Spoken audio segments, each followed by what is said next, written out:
Hey viewers, Jared the Wyrd-Worker here. It's the spooky season. Halloween and Samhain are mere weeks away, and a lot of people have that itch to explore the world of spirits or meet the spirits that pop into our world. So before we grab our Ouija boards, set out our seance candles, and get to it, let's have a conversation about responsible and safe spirit communication. Now, I love spirit communication. A lot of my personal craft practice is based on the interaction with spirits and various other non-physical beings. And I wouldn't dream of keeping that practice to myself or trying to prevent others from having their own experiences. I'm not a wet blanket. At the same time, I would be remiss as a more experienced witch not to share my thoughts about what it means, to me at least, to engage in spirit communication both responsibly and safely. I want you to have a positive and enjoyable experience if you plan on exploring this aspect of witchcraft or occult practice.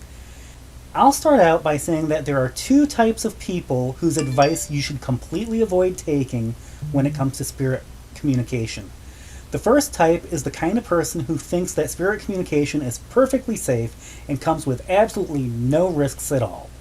This includes those people who think it's all just a joke and something you can do for fun.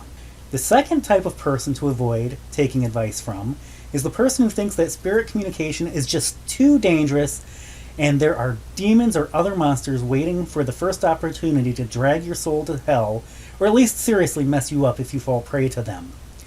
This person either wants to keep you out or to control you, or maybe both. The reality of spirit communication is somewhere in between those two extremes and far more nuanced.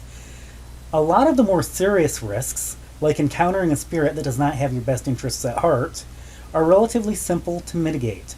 Other, more nuanced risks, like having a spiritual encounter that brings up something that you may need to process through on an emotional level, and we're not prepared to do so, can also be addressed. The important thing is to be aware that these kinds of things can happen so that you're prepared to respond to them.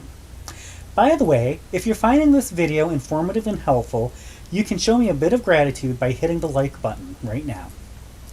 So let's talk about things that you can do to make your efforts at spirit communication safer and responsible. The first thing to do is decide and understand why you are trying to communicate with spirits in the first place. Are you seeking out ancestral wisdom and advice? Or are you seeking to connect with a dead loved one? Or maybe you think your house is haunted and you just want to know why the spirits are making things go bump in the middle of the night when you're just trying to get enough sleep to function at work tomorrow. There are a lot of great reasons to communicate with spirits, and there are some not so great reasons for doing it. In my personal opinion, the worst possible reasons for doing spirit communication are it sounds like fun and to see what happens or who turns up. This is the spiritual equivalent of dialing random phone numbers or knocking on random doors just to see who will answer. It's kind of rude and more than a little risky.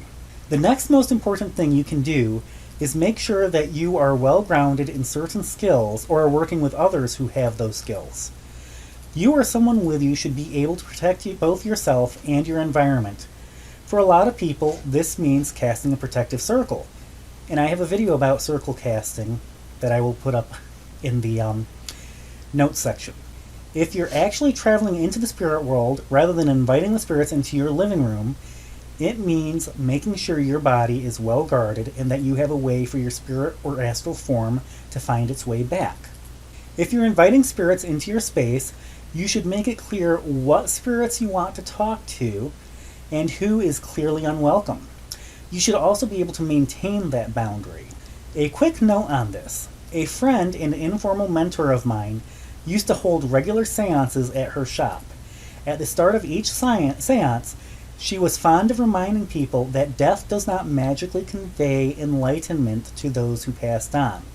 This means that if you know that a person you knew personally, say your Uncle Max, was an asshole in life, and you wouldn't have trusted him then if he told you the sky was blue, you might want to be wary of what he says if he decides to show up now. Spirits can change just like living people can change, yes. but I recommend you exercise the same kind of caution and sound judgment when evaluating whether either of them have actually changed. Also, if you're inviting spirits into your space via a seance or using a Ouija board or something similar to that, make sure you or someone else can make it clear when it's time for spirits to leave and can enforce that. The last thing you want is to wake up 2 hours later to find out someone is still partying in your living room. I'm going to hit pause here so I can talk a bit about Ouija boards, because I think they deserve special attention. I know a lot of witches who hate Ouija boards. They might tell you that they're dangerous and you should avoid them altogether. I'm going to respectfully disagree with those witches. Ouija boards are no more dangerous than any other form of spirit communication, provided you take the precautions like the ones I'm describing in this video. And if you don't take these precautions, any form of spirit communication is going to be subject to the same risks.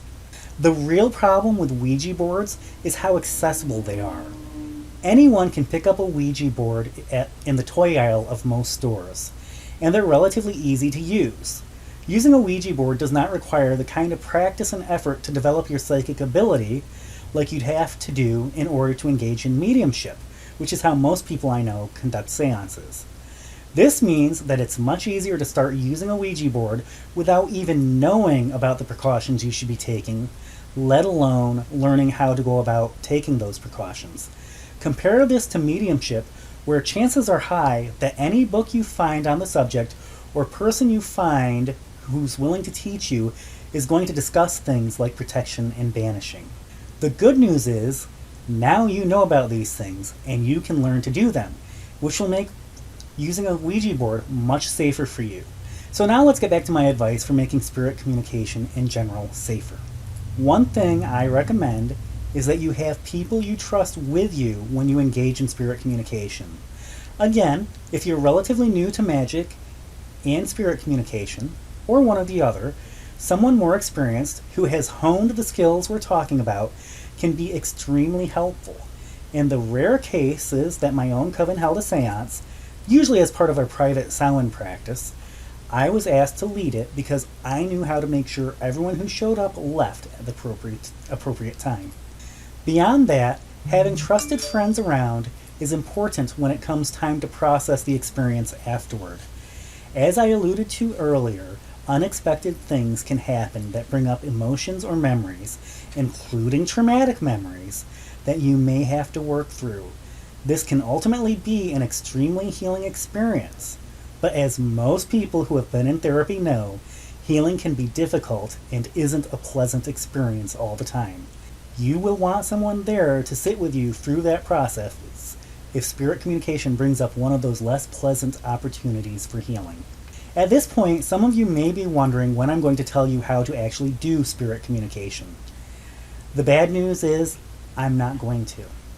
That's because I can't be there with you, and this is something my own ethical code says I need to be able and prepared to do when I teach the actual how-tos of spirit communication.